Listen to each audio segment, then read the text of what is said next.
तो आज की क्लास में हम लोग बेसिकली बात करने वाले हैं फैमिली ऑफ कर्व्स के बीच में और बहुत ही बेहतरीन सा यहाँ पर कंसेप्ट को बिल्ड करने की कोशिश करेंगे। कुछ डिफिनेशंस पर चर्चा करने से पहले कुछ एग्जांपल्स और उससे रिलेटेड बहुत सारे बेसिक्स कंसेप्ट पर भी हम चर्चाएं आज कर रहे होंगे। इसमें सबसे पहले हमारी स्टार्ट होती है फैमिली ऑफ द सर्फेसेस क्या होती है, उस पर हम लोग चर्चा करेंगे। और आइए फटाफट उस पर पहले बात कर लेते हैं। डिफिनेशंस हमारे पास ऑलरेडी है, फिर हम उस पर चर्चाएं करने की कोशिश करेंगे। आइए फटाफट करते हैं। अगर बेसिकली तौर पर अगर हम इन सब की चर्चाएं कर रहे हैं तो देखिए हम सिंपल सा बात आपके सामने रख रहे हैं। जनरली अगर बाय द वे हमारे पास एक इक्वेशंस अगर हम ऐसा कुछ लिख रहे हैं, जैसे अगर हम लिखे एक्स स्क्वायर प्लस में वाई स्क्वायर प्लस में Z square is equal to A square, अगर हम ऐसा कुछ लिख करके चल रहे हैं। अब अगर बेसिकली तौर पर ये आप इक्वेशंस जो देख रहे हैं एक्स स्क्वायर प्लस में Y square plus Z square is equal to A square, ये एक स्फीयर का इक्वेशन बना करके आता है। स्फीयर कैसा होता है आइए हम आप पे चर्चाएं कर देते हैं। तो थोड़ा सा 3D शेप में हम लोग बढ़ते हैं। 3D शेप में अगर आप ये देख पा रहे हो तो ये हमारा एक स्फीयर होता है और इस स्फीयर का एक एक नॉर्मल सा इक्वेशन दिया हुआ है, हम ऐसा हम लेकर के चल रहे हैं। यहाँ पर जो ए है वो हमारा कहीं ना कहीं रेडियस होता है और ये हमारा एक सेंटर है जिसमें 0,0 हमारा ओरिजिन से और ये हमारा रेडियस ए है। तो बेसिकली तौर पर ये एक स्फीयर है और उस स्फीयर पर ये रेडियस है और उसका ये एक इक्वेशन है। ये स्फीयर का हम लोग जनरली देख पा रहे हैं। ठीक है जी। अगर हम बेसिकली इसी को सबको एक साइड लेना है तो ये हमारे पास एक्स स्क्वायर प्लस में वाई स्क्वायर प्लस में जेड स्क्वायर माइनस में ए स्क्वायर, और इसी को हम सपोज राइट हैंड साइड में 0 हो जाएगा। इसी को सपोज हम एफ के बराबर मान करके चल रहे हैं। ठीक है। तो मोटा मोटी अगर हम इस इक्वेशंस को कंपेयर करें तो ये equations f is equal to 0 form का हमारे पास दिख रहा है। सीधी बात है। ठीक है। अब इस इक्वेशंस में होने वाली बातें क्या है वो थोड़ा सा हम आपको समझा देते हैं। मान लेते हैं कि यहाँ पर जो आपके पास a दिख रहा है ना, इस सब को पहले अब हटा देते हैं। इस सब की बहुत ज्यादा जरूरत है नहीं, इस पर बाद में भी हम चर्चाएं करेंगे। पहले इसको देखिए। ये कोई भी इक्वेशंस है, अगर ये इक्वेशंस आप पहले देख लो तो ठीक है, नहीं देख लो तो अभी देख लो कि ये एक स्फीयर है जिसका सेंटर 0 0 0 है और ये रेडियस ए है, उसका ये एक नॉर्मल सा इक्वेशन है। अब अगर बाय द वे हमारे पास ये ए है, वो कहीं ना कहीं यहाँ पर आर्बिट्री ए है, यानी ए के जगह पर हम कोई भी नंबर रख सकते हैं।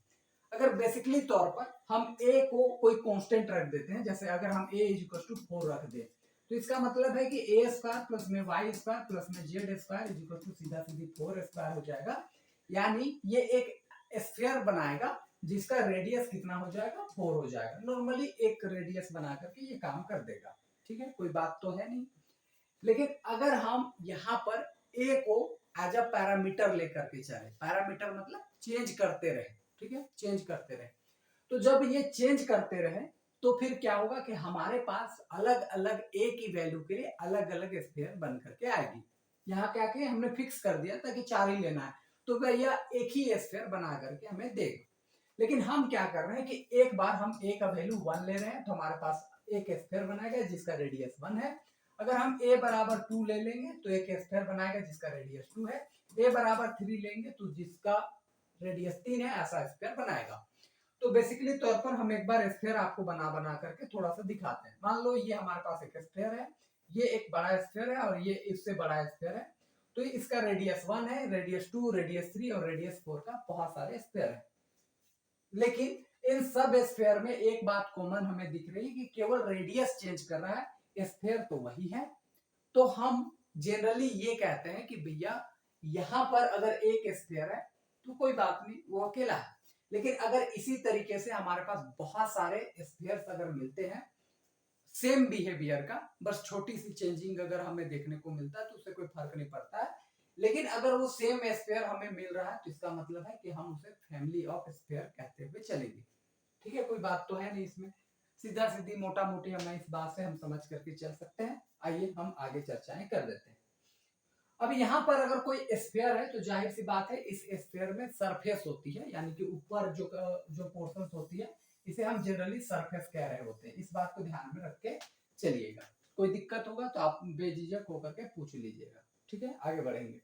अब यहाँ पर हम बेसिकली तौर पर आ जाइए, वही डिफिनेशंस है जो फैमिली ऑफ स्फीयर जो हमारे पास फैमिली ऑफ स्फीयर सरफेस जो लिखा हुआ है उस पर हम चर्चाएं करने वाले हैं। देखो मोटा मोटी अगर यहाँ पर एक इक्वेशंस देखो जो फॉर्म है किस फॉर्म का, F of X Y Z and A. यहाँ पर जैसे कि वहां एक्स वाई जेड इन्वॉल्व था और एक कांस्टेंट ए इन्वॉल्व था, उसी तरीके का कोई इक्वेशंस दिया हुआ है। In which A is a constant represent a surface. जैसे ही ए हमारा एक कांस्टेंट होता है, हमारे पास एक सरफेस को रिप्रेजेंट करते हुए चलेगा। ठीक है, अब बेसिकली तौर पर अगर हम देखें कि ए इज ए पैरामीटर, अगर हम ए को पैरामीटर मानते हैं यानी कि वो चेंज करते रहेगा, then it's represent a family of surface. तो ए को अगर हम पैरामीटर मान ले, चेंज करते रहेगा तो वो फैमिली को डिनोट करेगा। क्लियर है बात? कैसे कि if we give a different value of A, अगर हम ए की डिफरेंट डिफरेंट वैल्यू देते चले जाएंगे, we get a different member of family. तो हमारे पास इस तरीके की चर्चाएं देखने को मिलती है। ये है डिफिनेशन फैमिली ऑफ सरफेस पर। आ जाइए फटाफट हम बात करते हैं इसकी कैरेक्टरिस्टिक्स पर। अब देखो जो कि हमारे पास रेडियस को चेंज करने से बिहेवियर चेंज कर रहा था। अब थोड़ी सी इसकी बातें और भी थोड़ा वाइड करते हुए चलते हैं, ध्यान से समझिएगा। मान लो एक सेकेंड इक्वेशन हम लेकर के चल रहे हैं, अभी फिलहाल के लिए हम एक सर्कल का इक्वेशन ले रहे हैं। X square plus A square is equal to, हम यहाँ पर कुछ इसको और भी मॉडिफाई करते हुए चल रहे हैं। ठीक है, थोड़ा सा और इस इक्वेशन को मॉडिफाई कर रहे हैं। एक्स माइनस ए का स्क्वायर प्लस में वाई स्क्वायर और दिस इज इक्वल टू 4 का स्क्वायर, या हम ऐसा कर लेते हैं दिस इज 2 का स्क्वायर हम कर लेते हैं। अब ये बेसिकली तौर पर अगर आप देखो तो ये एक सर्कल का इक्वेशन है। जब यहाँ पर एक्स और वाई के दो ही टर्म इन्वॉल्व होते हैं तो सर्कल बनाता है, और एक्स वाई जेड 3 टर्म होता है तो वो स्फीयर बनाता है। इस बात को ध्यान रखिएगा। यहाँ पर जो एक्स माइनस ये ए आ रहा है वो एक सेंटर को दिखाता है। यहाँ पर बेसिकली हम इस इक्वेशन को एक्स माइनस ए का स्क्वायर प्लस में वाई माइनस जीरो का whole square is equal to A square लिख सकते हैं। इस इक्वेशन से बेसिकली हमें ये पता चला कि ये एक सर्कल का इक्वेशन है जिसका सेंटर ए कोमा जीरो है, और दिस इज इक्वल टू यहाँ पर हमें 2 लिखना चाहिए था, जिसमें 2 स्क्वायर, जिसमें रेडियस हमारा 2 है। ठीक है, कोई दिक्कत वाली बात तो नहीं है। अब यहाँ पर ए जो है, अगर हम ए को एक फिक्स वैल्यू देते हैं, ए को अगर हम कोई फिक्स वैल्यू देते हैं जैसे कि 0 दे दिए, तो हमें एक ही सर्कल मिलेगा, और उस एक सर्कल से हमें एक स्फीयर का पूरी बातें पता चल सकती है, या एक सरफेस के बारे में हमें डिटेल चर्चाएं पता चलेंगी। लेकिन अगर हम इसी ए को वेराइटीज में लेने लगे कि 1 ले ले, 2 ले ले, 3 ले ले, 4 ले ले, 5 ले ले, तो फिर वो धीरे धीरे वो बहुत सारे सर्कल्स बनाएंगे, और उन सारे सर्कल्स की बिहेवियर जस्ट लाइक एक होंगी, केवल उनके क्या हो रहेंगे, सेंटर चेंज कर रहा होगा। तो हम बेसिकली तौर पर उन्हें फैमिली ऑफ सर्कल्स कहेंगे। जैसे अगर इसकी ग्राफ आपको दिखाने की कोशिश करें तो हम बहुत बेहतरीन ग्राफ दिखा सकते हैं आपको। आ जाइए फटाफट पहले इसकी ग्राफ को थोड़ा समझ लेते हैं कि आखिर ये बनने वाला कैसा है। थोड़ा सा अगर आप अंडरस्टैंडिंग रखते हो तो इस तरीके की टॉपिक्स में आपको बहुत ज्यादा हेल्प होने वाली है। आइए फटाफट इस पे चर्चाएं करते हैं। अगर हम यहाँ पर पॉइंट को मार्क करें, ये हमारा पॉइंट 1 हो गया, ये हमारा पॉइंट 2 हो गया, ओ सॉरी, यहाँ पर हमारा point 0, this is your 1, this is your 2, this is your 3, this is your -1, this is your -2, this is your -3, इस तरीके की चीजें चल रही है। अब अगर यहाँ पर देखो तो y में तो कोई हमारा सेंटर चेंज नहीं हो रहा, वो तो 0 है, हमेशा फिक्स है। चेंज हो रहा होगा a में। अब अगर आप यहाँ पर 0 लोगे तो सेंटर हो जाएगा 0, और y वाला में भी 0, तो सेंटर होगा 0 0, रेडियस 2 होगा। तो हमारा जो सर्कल बनाएगा वो सर्कल किस हद तक बनाएगा कि ये इसका सेंटर हो जाएगा और रेडियस हो जाएगा 2 का, तो ये इस तरीके का एक सर्कल बना करके चलेगा। यानी कि अगर मोटा मोटी अगर हम बात करें, या 2 अगर बहुत बड़ा नंबर हो जा रहा है तो हम यहाँ पर 1 लेकर के चल रहे हैं। ठीक है, एक बात है, हम 1 स्क्वायर लेकर के चल रहे हैं, तो 1 यानी कि रेडियस 1 बनाएगा। तो पहला सर्कल तो u बना करके चलेगा, आपका u इस तरीके का सर्कल बनाएगा। हम थोड़ा सा इसके प्रॉपर शेप दे देते हैं आपको, ताकि आप इसे ज्यादा बेहतर तरीके से समझ सकें। चलिए जी, फटाफट हम लोग एक शेप दे देते हैं, और वो है सर्कल का, जिसका रेडियस सीधा सीधी 1 है। ठीक है, ये हमारे पास एक सर्कल है जिसका रेडियस 1 है। ठीक है, हमने यहाँ पर सीधा सीधी अभी क्या डाला था, सिंपली हमने ए की जगह पर पहला वैल्यू 0 डाला, तो इससे इक्वेशन मिला एक्स स्क्वायर प्लस में Y square is equal to सीधा सीधी 1 स्क्वायर। 0 डालने से कोई फर्क पड़ा नहीं। अब वहीं पर अगर हम a इज इक्वल टू 1 डालते हैं तो ये इक्वेशन कैसा दिखेगा, x माइनस 1 का होल स्क्वायर प्लस में Y square is equal to 1 का स्क्वायर। यानी इस बार x में 1 यूनिट सेंटर घटकेगा राइट की तरफ, यानी 1 यूनिट इधर घसकेगा। y में कोई चेंज नहीं है, रेडियस में कोई चेंज नहीं है। तो हमारा जो सर्कल है, ये वाला जो सर्कल है, ठीक है। ये जो हमारा सर्कल है वो एक और बनाएगा यहाँ पर सेम रेडियस का, यहाँ पर देखो ऐसा बनाएगा वो, ऐसा एक सर्कल और बनाएगा। उसी तरीके से अगर हम इसी में चेंज कर दें, a की वैल्यू अगर हम 2 कर दें तो ये क्या होगा कि यहाँ बेसिकली x माइनस 2 का होल स्क्वायर प्लस में y square is equal to सीधा सीधी 1 स्क्वायर। तो इस बार जो आपका सेंटर होगा वो 2 पर होगा और y में तो खैर 0 है, तो वही x एक्सिस पर हमेशा y की वैल्यू 0 होती है, इस चलते हम पूरा यहीं पर काम कर रहे हैं। रेडियस तो वही सेम है। तो इन दिस केस इस बार जो आपका सेंटर बनाएगा वो सेंटर बनाएगा यहाँ पर, पहले 1 वाले में यहाँ बनाया शुरुआत में 0 पर, फिर 1 पर बनाया, 2 पे बनाएगा। अब 2 पे बनाएगा तो हमारा सर्कल कैसा होगा, तो सीधा सीधी अगर हम सर्कल की बात करें तो देखो सर्कल हमारा ऐसा बनाएगा, एक जाएगा यहाँ पर जिसमें ये हमारा रेडियस बना करके दे देगा, ठीक है। इस 3 को थोड़ा घसकाना पड़ेगा हम लोगों को, वो भी कर लेते हैं, ठीक ठाक। तो ये जो आपके पास 3 है, लेकिन ये सेंटर जो है इस वाले सर्कल की अगर आप देखो, इस वाले सर्कल को हम थोड़ा कलरफुल भी कर लेते हैं ठीक ठाक तरीके से। तो देखो ये वाला जो आप सर्कल देख रहे हो इसकी जो सेंटर है वो 2 पर आ गया। इसी तरीके से अगर आप यहाँ पर और भी वैल्यू लेते जाओगे, मान लो a इज इक्वल टू -1 लोगे तो सीधा सीधी ये x माइनस माइनस यहाँ पे प्लस 1 का स्क्वायर, दिस प्लस में 1 स्क्वायर इज इक्वल टू 1 का स्क्वायर। तो ये 1 यूनिट इधर खसकेगा, प्लस है तो 1 यूनिट इधर खसकेगा। तो जाहिर सी बात है अगर हम उसकी बात करें तो देखो ये जो हमारा सर्कल है वो कुल मिला करके ऐसा कुछ बनने वाला है। और ऐसे ही करते करते आपके पास बहुत सारे सर्कल्स इस तरीके की फैमिली में बना करके दे देगा, ठीक है। तो शुरुआत में हमने देखा कि अगर हम a को फिक्स करते हैं तो हमारे पास सिंपली एक ही आता है, लेकिन जैसे ही हम a की वैल्यू को चेंज करते रहते हैं, यानी कि उसे पैरामीटर मान करके अगर हम चेंज लगातार कंटिन्यूअस करते रहते हैं तो फिर हमारे पास बहुत सारे इस तरीके की सर्कल्स आती है। और ये बहुत सारे सर्कल्स जब आती हैं तो हम इसे फैमिली ऑफ सर्कल्स कहते हैं, ठीक है बात। अब क्योंकि इन सारे सर्कल्स में हमें एक सरफेस तो मिलता ही मिलता है, या हम ऐसा कुछ कह सकते हैं कि बेसिकली तौर पर इसे हम फैमिली ऑफ सर्कल कहते हैं। उसी तरीके से अगर हमारे पास बहुत सारे सरफेसेस हैं और अगर हमारे पास ये इक्वेशन दिया हुआ है एक्स वाई जेड और ए, तो अगर हम ए को फिक्स करते हैं तो बेनिफिट ये है कि हमारे पास एक ही कर्व या एक ही कर्व की वजह से एक ही एक शेप है, उस शेप की वजह से एक सरफेस आएगा। लेकिन बेसिकली जब हम ए को पैरामीटर मान करके चेंज करते रहेंगे तो हमारे पास बहुत सारे सरफेसेस आएंगे। अब हम बात कर रहे हैं कैरेक्टरिस्टिक्स पर, यानी कि जो हमारी आज की टॉपिक है कैरेक्टरिस्टिक्स क्या होती है उस पर हम चर्चाएं कर रहे हैं। आ जाइए फटाफट यहाँ पर डिफिनेशंस पे चर्चा कर लेते हैं, फिर हम लोग उसके फिगर पर भी आएंगे। सपोज ये आपके पास इक्वेशन है, equation of the family of the surfaces with the parameter a, यानी इस तरीके का बहुत सारे सरफेसेस मिल रहे हैं। Then del f upon del a is equal to 0 is called the characteristics of the surface which corresponding to the parameter a। अब ध्यान से सुनना, यहाँ जब आप इस इक्वेशंस को देखते हो, ठीक है, ये वाला जो इक्वेशंस, इस इक्वेशंस में a एक ऐसा है जिसके वजह से हमें फैमिली ऑफ द कर्व्स मिल रहा है। तो पूरी बात चेंज कौन कर रहा है, a। तो हम इस कर्व को a के रिस्पेक्ट में ही डेरिवेटिव कर लेते हैं। a के रिस्पेक्ट में डेरिवेटिव करने से क्या होगा कि जो कि हमारा a को हमें बार बार बदलना पड़ रहा था उसी के रिस्पेक्ट में हम डेरिवेटिव कर लेते हैं। और जब हम उसकी डेरिवेटिव की हम बात करते हैं और वो सीधा सीधी 0 के बराबर हो जाता है तो हम ये कह सकते हैं कि वो किस तरीके का बिहेवियर करेगा, क्या वो बढ़ रहा है घट रहा है। क्योंकि देखो अगर बेसिकली तौर पर हम कभी भी आप अगर मैक्सिमा मिनिमा के टॉपिक अगर आप पढ़े होंगे तो आपको बेसिकली याद होगा कि अगर हमारे पास कोई फंक्शन होता था तो उस फंक्शन से हम पहले डिफरेंशिएट करते थे और उसको सीधा सीधी 0 के बराबर करते थे, जिसे हमें बेसिकली तौर पर हमें एक पॉइंट मिलता था कि जो बिहेवियर डिसाइड करता था कि क्या होने वाली है, कहाँ पर इंक्रीजिंग कहाँ पर डिक्रीजिंग, किस तरीके की कैरेक्टर शो कर रही है, इन तमाम चीजों के बारे में हमें जानकारी मिलती थी।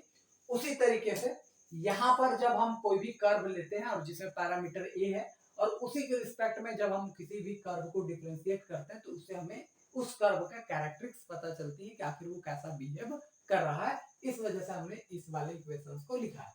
अब हम लोग नेक्स्ट टॉपिक्स पर बढ़ते हैं और जिसका नाम है इन्वेलप, और ये काफी इंपॉर्टेंट टॉपिक है और यहाँ से क्वेश्चन पूछे जाते हैं।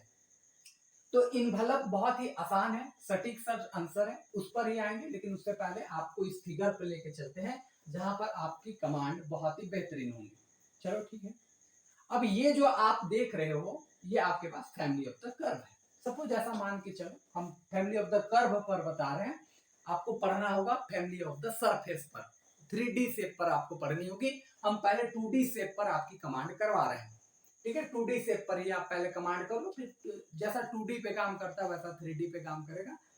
थोड़ी बहुत चेंजिंग होती है, उससे ज्यादा आपको घबराने की जरूरत नहीं, लेकिन आप समझ सकते हैं। मान लो ये आपके पास बहुत सारे फैमिली ऑफ द कर्व है, ठीक है।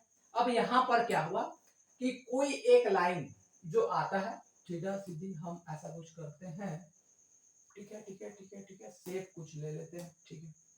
हम क्या करते हैं, कौन सा ले ये ले लेते हैं, ठीक है। और यहां से देखो, अगर हम बेसिकली तौर पर अगर कुछ जानकारी दे तो हम एक ऐसा लाइन ड्रॉ करते हैं जो इन सभी को टच करते हुए जाएगा, एक लाइन ऐसा, ठीक है। इस सारे फैमिली ऑफ द कर्व को वो टच करते हुए जा रहा है ये लाइन, या फिर आप नीचे एक लाइन ड्रॉ कर लो, तो थोड़ा ऊपर ले जाते हैं, यहाँ पर यहाँ पर यहाँ पर, ठीक है। अब ये जो लाइन आप देख रहे हैं, ये जो लाइन है वो इन सारे फैमिली ऑफ द कर्व को क्या कर रही है, टच करते हुए जा रही है। तो इन सारे फैमिली ऑफ द कर्व को टच करते हुए जाने वाली जो आपके पास लाइनें हैं, या आप कह सकते हो ये कर्व भी है, लाइन हो ऐसा कोई जरूरी नहीं, कभी बार ये मुड़ा मुड़ा सा भी हो सकता है, ऐसा कोई जरूरी नहीं। अभी तो ये प्रॉपर शेप में है सर्कल, इस वजह से ये लाइन पूरा स्ट्रेट लाइन में आपको दिखाई दे रहा है, लेकिन हर एक केस में ऐसा कुछ दिखाई नहीं देता है, ठीक है। जैसे कई बार आप इलिप्स की अगर बात करते हो, जनरली अगर आप देखो तो इलिप्स की इन्वलप जो है वो कुछ इस तरीके का फॉर्म में बनाता है, इस तरीके के फॉर्म में, जिसके अंदर इलिप्स इस तरीके की फॉर्मेशन होती रहती है, इस तरीके से इलिप्स बनते रहता है। तो कहने का मतलब है कि कई बार आपके पास इन्वलप जो होता है, ये वाला जो इन्वलप आप देख रहे हैं साइड साइड में, इसे इन्वलप कहते हैं। तो ये इन्वलप आपके पास कई बार स्ट्रेट लाइन में होगा, कई बार इस तरीके से तिरछा फॉर्म में भी होगा, कोई बात नहीं है, लेकिन वो क्या करेगा कि सभी कर्व को वो क्या करेगा, टच करते हुए जाएगा, तो हम उसे जनरली इन्वलप कहते हैं। अब ये इन्वलप तो हमें बात पता चली गई, लेकिन इसकी इक्वेशन हम कैसे निकाल सकते हैं और इसको हम कैसे सॉल्व कर सकते हैं, उन तमाम चीजों पर बात करेंगे। आइए फटाफट पहले डिफिनेशन देख लेते हैं। As the parameter a varies, del f by del a gives the different curves। हमने अभी थोड़ा देर पहले देखा कि जैसे ही हमने हमारे पास a है और उसे जब हम डिफरेंशिएट करते हैं तो डिफरेंशिएट करने के बाद 0 के बराबर करें, और वहां से अगर हम a को एलिमिनेट कर देते हैं तो हमें एक डिफरेंट कर्व्स देखने को मिलती है। अगर हम del F by zero represent a family of the characteristics, अभी थोड़ा देर पहले पढ़े कि del F by del X is equal to zero, ये किसको शो करता है, तो इसके कैरेक्टरिस्टिक्स को शो करता है, हमने अभी बात को पढ़ी। अब यहाँ पर लिखा है the locus of these characteristics is called the envelope of the given family of the surface. अब ये लोकस क्या है सर, तो लोकस मतलब होता है रास्ता, जिस रास्ते पर इन्वेलप मतलब कैरेक्टरिस्टिक्स उसका चला है, उसी रास्ते को जब हम मिलाते चले जाते हैं तो वो हमारे पास इन्वेलप मिला करके आता है। देख लो यहाँ पर भी, अगर हम यहाँ पर देख ले तो ये रास्ता जो आप देख रहे हो ये हमारा क्या है, इन्वेलप है, ठीक है। इतनी बातें हैं, क्योंकि ये पूरा जो कर्व है उसकी कैरेक्टरिस्टिक्स ये है कि वो 1 यूनिट खाली अपना सेंटर चेंज कर रहा था, बाकी ऊपर और नीचे तो कोई वैसा चेंजिंग आने को हम लोग को दिखा नहीं। तो बेसिकली तौर पर जो हमारा लोकस रहा, यानी कि ये जो लाइन है, वो जो रास्ता है, वही हमारा इन्वेलप के जैसा काम करती है। अगर या आप सेकंड केस में भी अगर आप देखो मोटा मोटी, यहाँ पर भी अगर आप देख करके चल रहे हो तो बेसिकली एक, अगर आप इलिप्स की अगर बातें जान रहे हैं ठीक ठाक, इस तरीके की इलिप्स होती है। अब अगर आप इस तरीके की इन्वेलप बनाते हो तो ये इन्वेलप क्या करेगा कि केवल यहाँ पर इसके बीच में इसकी कैरेक्टरिस्टिक्स को शो कर रहा होगा। तो इन दिस केस हम लोग यहाँ पर समझ करके चलते हैं इन सारी बातों को कि locus of the characteristics of the given curve etch gives the envelope, वही बात है। आगे आ जाते हैं, इन्वेलप की इक्वेशंस हमें कैसे पता लगेंगी, तो सीधा सीधी बात ये है कि हम क्या करेंगे कि जो हमारे पास गिवन इक्वेशन है f इज इक्वल टू 0, और जब हम उसको डेरिवेटिव करेंगे विद रिस्पेक्ट टू a, इन दोनों इक्वेशन से हम मदद लेंगे और a जो हमारा कांस्टेंट है उस कांस्टेंट टर्म को हम एलिमिनेट करेंगे, यानी गायब करेंगे। तो जैसे ही हमारा कांस्टेंट टर्म गायब हो जाएगा हमें इन्वेलप का इक्वेशंस मिल जाएगा। अब ऐसा रीजन क्यों हुआ कि हम एक गायब कर रहे हैं और हमें इक्वेशंस मिल रहा है, इसके पीछे रीजन ये है कि हमारा इन्वेलप जब आ रहा है तो यहाँ किसी भी तरीके का कोई वेरिएशंस देखने को नहीं मिल रहा है।